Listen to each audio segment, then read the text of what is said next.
All right, so moments after US President Donald Trump announced that ceasefire between Israel and Iran, the White House posted a series of tweets lauding him. It included one with a photo of him holding a red hat that said Trump was right about everything. The White House spokesperson lauded Trump for accomplishing what she said no other president in history could imagine: the obliteration of the Iranian regime's nuclear program and an unprecedented ceasefire between Israel and Iran. Vice President J.D. Vance, speaking exclusively to Fox News, exuded hope that the Iranians have learned an important lesson, which is if they want to build a nuclear weapon in the future, they are going to have to deal with what he called a very, very powerful American military again.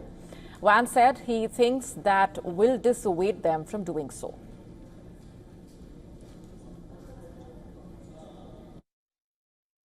We are now in a place where we weren't a week ago. A week ago, Iran was very close to having a nuclear weapon. Now, Iran is incapable of building a nuclear weapon with the equipment they have because we destroyed it.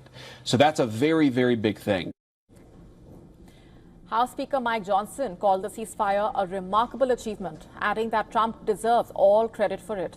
In a post on X, Johnson wrote, "This is what peace through strength looks like."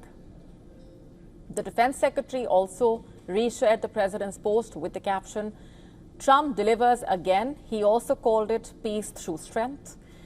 While there is no official statement from Israel, Iranian foreign minister has said there was no agreement on any ceasefire or cessation of military operations. In the post on social media, Arakchi, however, added that if the Israeli regime stops what he called its illegal aggression against the Iranian people, Iran will not continue its response afterwards.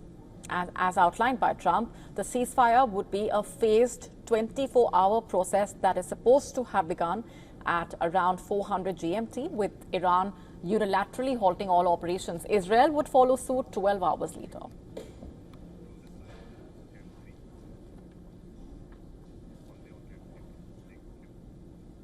And with us on the broadcast this minute is our correspondent, Susan Teherani. A lot to unpack at this point, Susan.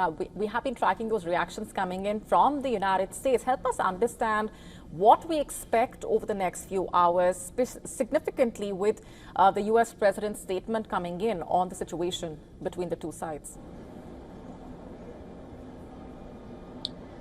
Yeah, President Trump, speaking before boarding on that plane off to the NATO summit, was visibly angry and frustrated at both sides and publicly criticized Iran and Israel for somewhat, he said he wasn't sure if it was a mistake or not on the part of Iran and then on Israel for continuing their strikes despite the ceasefire agreement. Nonetheless, it appears that both sides have calmed down, at least from the Israeli sides. We're hearing that they're not planning on going into Iran for now, at least. This is such a fragile ceasefire. Everyone is just so cautiously optimistic. But as we have seen in the last 12 days, or even we can say, the past 4 decades, anything could happen between these two countries, Iran and Israel, at any moment. But nonetheless, it appears the reports that we're getting here from the White House and those from Israel, as Prime Minister Netanyahu said that he already spoke with President Trump, it appears that there aren't going to be any strikes moving forward.